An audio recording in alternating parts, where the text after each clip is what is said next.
Origins ईशाला और आज हम कंटिन्यू करने वाले हैं हमारा चैप्टर 2 का लेक्चर 2 फॉर 8085। तो हमने जो फर्स्ट लेक्चर था वहाँ पे देखा था भाई कि हमारा इंस्ट्रक्शन क्या होता है, यानी उसका डेफिनेशन एंड उसका distribution like operand and opcode.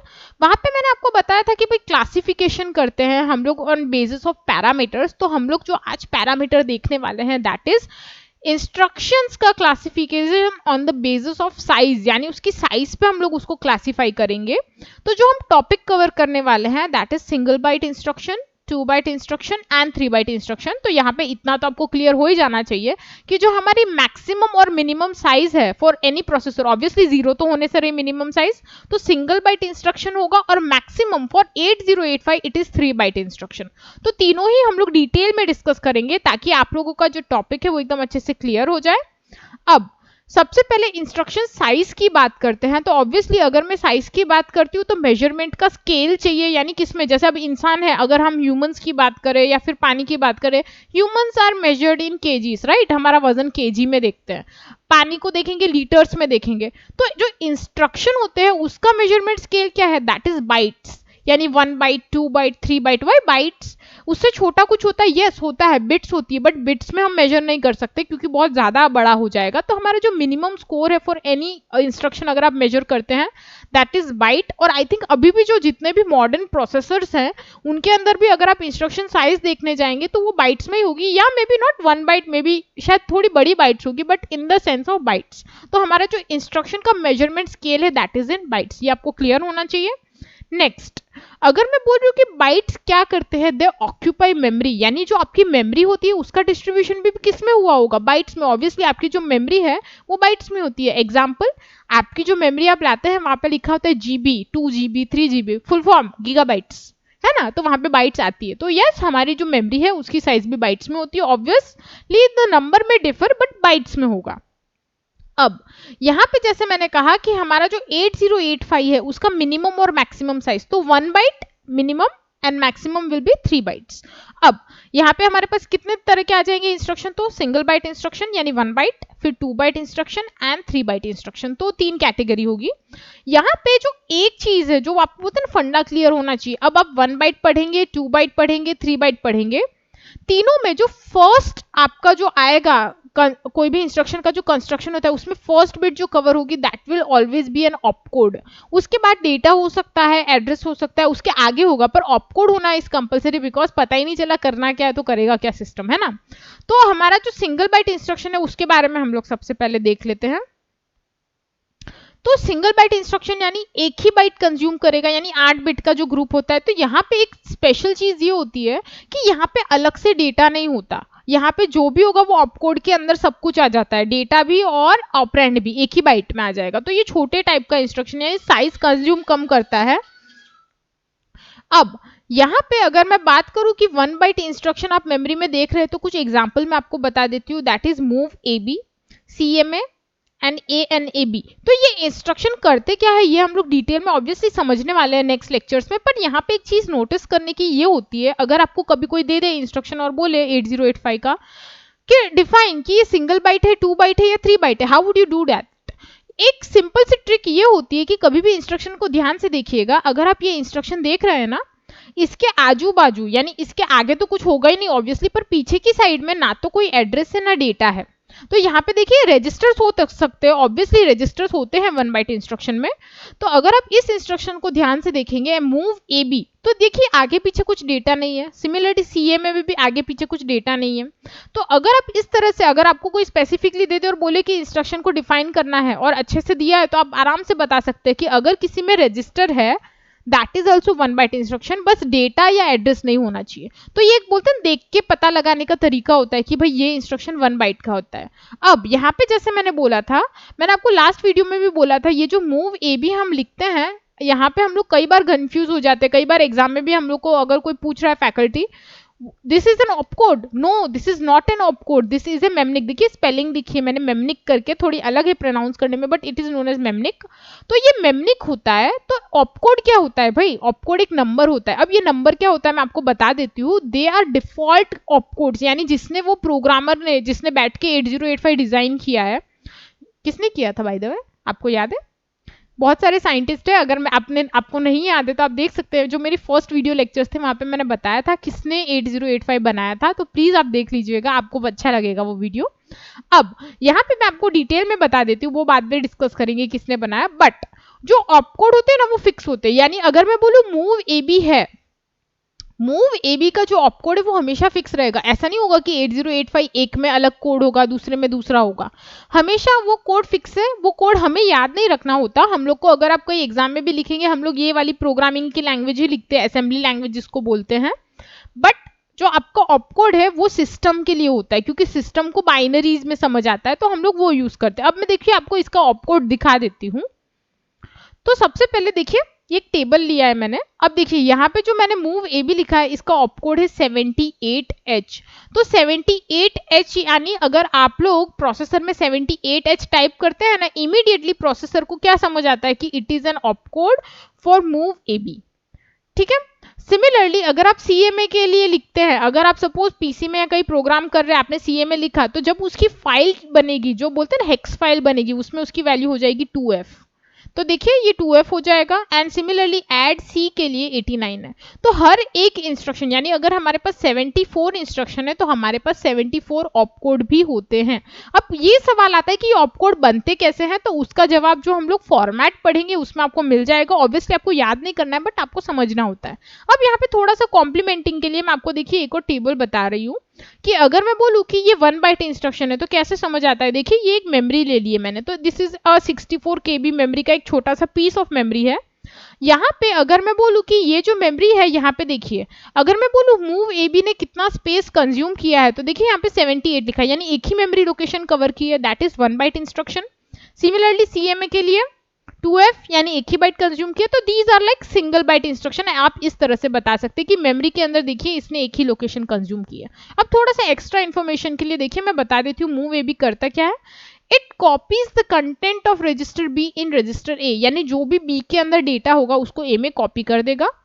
CMA क्या करता है, it complements the content of register A, यानी अगर ए के अंदर सपोज 8 बिट का कोई डेटा होगा, मे बी 1011 समथिंग, तो उसका पूरा कॉम्प्लीमेंट होगा, यानी 1 का 0 एंड 0 का 1। एड सी क्या करेगा, it adds the content of register C with register A. ये बहुत इंपॉर्टेंट है। जो आपके अर्थमेटिक या लॉजिकल इंस्ट्रक्शन होते हैं वहां पे जो सिंगल बाइट फॉर्मेट होता है ना, उसमें एक लोकेशन दी है कि भाई सी है, तो दूसरा ए अपने आप कैसे हो गया। ऑब्वियसली यहाँ पे एक्यूमुलेटर की बात कर रहे हैं। अगर आप 8085 में प्रोग्रामिंग करते हैं, ये आपको एकदम दिमाग में बिठा लेना है कि जब 8085 में अरिथमेटिक या लॉजिकल ऑपरेशन होता है, तब जो एक रजिस्टर है वो हम मेंशन करते हैं, जैसे C D H L what ever, but जो सेकेंड रजिस्टर है वो बाय डिफॉल्ट फिक्स है एंड दैट इज एक्यूमुलेटर। उसके साथ कैलकुलेशन में तो यूज होगा ही, प्लस अगर उसका जो आंसर है, जैसे मैं बोलूँ अगर यहाँ पे C और A का एडिशन होता, जो भी डेटा है उसका, तो आंसर कहाँ जाता, that will also be stored in accumulator. तो ये छोटी छोटी चीजें हैं, अगर आप प्रोग्रामिंग कर रहे हैं आपको याद होनी चाहिए और आपको काफी हेल्पफुल भी होती है, तो आई होप ये आप ध्यान में रखेंगे। अब हम लोग डिस्कस कर रहे हैं 2 बाइट इंस्ट्रक्शन। तो 1 बाइट आपको आई थिंक समझ आ गया है कि 1 बाइट इंस्ट्रक्शन कैसे दिखते हैं। मैंने जैसे बोला उसके आगे पीछे डेटा नहीं होता। तो सेकेंड बाइट इंस्ट्रक्शन में क्या होता है, एक ऑपकोड तो होगा, ऑब्वियसली ऑपकोड होना जरूरी है। सेकेंड जो बाइट है that will be an operand, यानी कुछ डेटा होगा। अब ये डेटा कितने बिट का होगा, तो 2 बिट का डेटा होगा, 2 मेमोरी लोकेशंस कंज्यूम करेगा। ऑब्वियसली 2 बाइट इंस्ट्रक्शन है। यहाँ पे देख लीजिए MVIA, इतना हमारा ऑपकोड का पार्ट आएगा, MVIA वाला। अब 32 देखिए, 32H लिखा है, यानी ये अपने आप में 8 बिट का डेटा है, बिकॉज हेक्साडेसिमल डेटा है, तो 3 के लिए 4 बिट, 2 के लिए 4 बिट, तो 8 बिट का डेटा है। तो ऑब्वियसली ये तो कॉमन सेंस हो जाती है कि भाई इसको 8 बिट लगेगी तो इसको डालने के लिए भी कुछ अलग स्पेस लगेगा, तो ऑब्वियसली 2 बाइट इंस्ट्रक्शन है। तो ये एक तरीका है। अगर आप इस तरह का कोई इंस्ट्रक्शन देख रहे हैं 8085 का, कोई पूछ रहा है कि भाई कितने बाइट का इंस्ट्रक्शन है, 2 बाइट का इंस्ट्रक्शन है। इसी तरह से अगर मैं बोलूं कि यहाँ पे देखिए 8 बिट वैल्यू हम लोग ट्रांसफर कर रहे हैं। अब ये MVIA 32H है, तो ये 8 बिट वैल्यू कहाँ ट्रांसफर हो रही है, MVIA means move data immediately in accumulator, A for accumulator. तो 32H कहाँ चला जाएगा, एक्यूमुलेटर में चला जाएगा, लोड हो जाएगा। तो यहाँ पे आपको ये पता चल गया कि MVIA is opcode and A and 32 are operands, यानी जिसपे काम होने वाला है। तो आई थिंक ये आपको बेसिक समझ आ गया होगा। अब इसका थोड़ा सा एग्जांपल ले लेते हैं। जैसे मैंने बोला मेमनिक होता है और हमारा ऑपकोड होता है, तो ये हमने मेमनिक तो देख लिया था MVIA 32H। यहाँ पे अगर मैं बोलूँ कि MVIA का जो कोड है क्या है, दैट इज 3E। तो यहाँ पे हमारा MVIA का कोड होता है ऑपकोड, दैट इज 3E, और 32H उसको फॉलो करेगा। अब सिमिलरली देखिए मैंने लिखा है ADI 65H, तो 36H क्या है, that is the opcode for ADI and 65H is the data. अब ADI के बारे में मैं एक जानकारी दे देती हूँ। ADI means add data immediately. अब डेटा इमीडिएटली ऐड करना है 65, डन। किसके साथ ऐड होगा, एक्यूमुलेटर के साथ। तो ये कहीं पे भी जाओ, किसी तरह का इंस्ट्रक्शन लो, अगर एडिशन सब्ट्रैक्शन या लॉजिकल ऑपरेशन की बात आई है, एक डेटा 65 मैंने दिया यानी मैंने प्रोग्रामिंग की, दूसरा कौन हो गया, अपने आप एक्यूमुलेटर हो जाएगा, और आंसर भी कहाँ स्टोर होगा, दोनों का ऐड करके एक्यूमुलेटर में ही स्टोर होगा। तो यहाँ पे अब इसको थोड़ा मेमोरी के फॉर्मेट में अगर मैं देख लूं, यहाँ पे देखिए अगर मैं बोल रही हूँ MVIA 32H है, तो दो लोकेशन यहाँ पे कवर करनी चाहिए। देखिए MVIA 3E लिखा है मैंने बाजू में एंड 32, तो देखिए दो लोकेशन कवर की, तो 2 बाइट इंस्ट्रक्शन कंफर्म हो गया। सिमिलरली 36H ADI के लिए और 65 डेटा। तो ये होता है हमारा 2 बाइट फॉर्मेट, यानी 2 बाइट इंस्ट्रक्शन का जो फॉर्मेट होता है वो। अब जो हमारा लास्ट है दैट इज 3 बाइट इंस्ट्रक्शन। तो 3 बाइट इंस्ट्रक्शन में कुछ स्पेसिफिकेशन हमें ध्यान रखनी पड़ती है, जो अभी मैं आपको एक्सप्लेन कर देती हूँ। तो सबसे पहले 3 बाइट इंस्ट्रक्शन में, अब जैसे मैंने बोला फर्स्ट बाइट तो ऑपकोड आएगा ऑब्वियसली, दूसरे बाइट कौन होंगे, जो 16 बचे हैं, 16 बिट्स यानी 2 बाइट जो बचे हैं, या तो एड्रेस होगा या तो डेटा होगा। अब डेटा रेयर केस में होता है, बट यूजली अगर आप देखेंगे ना, that format has address in it, यानी 16 बिट का जो एड्रेस होगा वो हम लोग फॉलो करते हैं। डेटा भी होता है, बट हार्डली एक इंस्ट्रक्शन या 2 इंस्ट्रक्शन है शायद 8085 में जहां पे डेटा आएगा, बट यूजली एड्रेस होता है। तो चलिए अब इसका थोड़ा सा डिस्क्रिप्शन देख लेते हैं। यहाँ पे जो आपका बोलते हैं ना, एक कंफ्यूजिंग चीज ये होती है कि अगर आप लिख रहे हैं, तो अगर लेट्स से मैं 3 बाइट का इंस्ट्रक्शन लिख रही हूँ, यहाँ पे मैं आपको थोड़ा डिटेल में बता देती हूँ। ये देखिए मैंने लिखा LDA 3050H। तो अब हमारा जो बोलते हैं ना मेंटालिटी कैसे होता है, LDA 1 बाइट कंज्यूम करेगा, 30 1 बाइट कंज्यूम करेगा, 50 1 बाइट कंज्यूम करेगा, that is 3 byte instruction divide किया। बट जब आप मेमोरी में फीड कर रहे हैं, तो हम लोग ऐसे नहीं डाल सकते कि पहले LDA का ऑपकोड फिर 30 और 50, पहले 50 आएगा एंड देन 30 आएगा। तो ये मैं आपको क्या बताने की ट्राई कर रही हूँ, थोड़ा सा मैं आपको एक्सप्लेन करती हूँ। जब आप लोग 8085 में एड्रेस फीड करते हैं या 16 बिट का डेटा फीड करते हैं, कभी भी लोअर एड्रेस को लोअर लोकेशन पे रखा जाता है और हायर एड्रेस को हायर लोकेशन पे।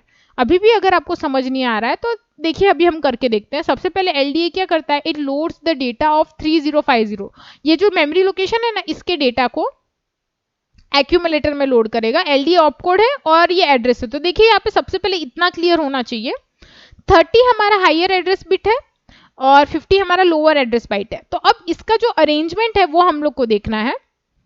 तो चलिए इसका अरेंजमेंट देख लेते हैं। यहाँ पे देखिए LDA 3050, तो यहाँ पे अगर आप देखेंगे ना 3A ये LDA को रिप्रेजेंट कर रहा है, ऑपकोड है इसका। बट जो हमारा एड्रेस है 3050 पहले लिया गया है और 30 नीचे लिखा है, ऐसा नहीं कि 30 ऊपर आएगा। और ये ऐसा नहीं कि मैंने गलत लिखा है, ये स्टैंडर्ड फॉर्मेट है। तो आप लोग को अगर ऐसा लग रहा है कि 30 ऊपर आएगा, नहीं, ये गलत होता है। ऐसा क्यों? बिकॉज जैसे मैंने कहा, हम लोग जब मेमोरी में इसको फीड करते हैं, लॉजिक ये लगाना होता है कि जो लोअर एड्रेस है उस पर लोअर बिट जानी चाहिए। यानी अगर लोअर एड्रेस है वहां पे लोअर बिट कैसे जाएगी वो देख लीजिए। अब देखिए ये जो एड्रेस है, सपोज 2000, 2001 और 2002, तो सबसे छोटा कौन है 2000, वहां पे तो नो डाउट हमारा है, जो हमारा ऑपकोड है वो आएगा 3A। बट अगर मैं इन दोनों को कंपेयर करूं 2001 और 2002, which one is greater? I hope ये आपको आंसर पता है कि 2002 इज ग्रेटर। तो ऑब्वियसली जैसे मैंने बोला, जो लोअर एड्रेस बिट है वहां पे लोअर हमें डालना पड़ता है वैल्यू, हायर एड्रेस। तो देखिए यहाँ पे 30 आया है और जो हायर बिट है वहां पे हायर, सॉरी, तो यहाँ पे देखिए 2002 इज हायर बिट, तो वहां पे 30 डाला है, और जो लोअर बिट है 2001 तो वहां पे 50 डाला है। तो ये एक स्टैंडर्ड पैटर्न है जो हमें 8085 में फॉलो करना होता है, और ये खास ध्यान रखने की चीज है, क्योंकि कई बार इनफैक्ट मुझसे भी होती थी गलती कि हम लोग 30 ऊपर डाल के 50 नीचे लिखते थे, फिर वो एड्रेस क्या हो जाएगा, that will be an reverse address.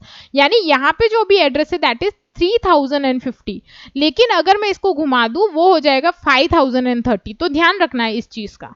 I hope अब आपको 1 बाइट इंस्ट्रक्शन, 2 बाइट इंस्ट्रक्शन और 3 बाइट इंस्ट्रक्शन काफी ज्यादा क्लियर हो गए होंगे। Not also in the terms of कि उसको देखते कैसे, बट उसका मेमोरी में एलोकेशन कैसे होता है, उसकी वर्किंग कैसी होती है, और उसका जो फॉर्मेट है वो कैसे फॉलो करता है। तो इस वीडियो के लिए इतना ही। आई होप आपको ये टॉपिक एकदम क्लियर हो गया होगा। अगर आपको ये वीडियो अच्छा लगा है तो नीचे एक लाइक का बटन होगा, फटाफट से दबा दीजिए। एंड अगर लगता है किसी को ये हेल्पफुल हो सकता है video, please don't forget to share it. ऐसे ही और वीडियोस देखने के लिए please subscribe to our channel origins ईशाला। एंड अगर आप 8085 से रिलेटेड या और भी कोई इंजीनियरिंग सब्जेक्ट से रिलेटेड बुक्स डाउनलोड करना चाहते हैं, आप डिस्क्रिप्शन में लिंक देख लीजिएगा, आपको मिल जाएगी। हमारे ब्लॉग पे हमने बहुत सारी फ्री ई बुक्स की लिंक डाली है। I hope you enjoyed this video. I will see you in the next video. Till then, bye bye.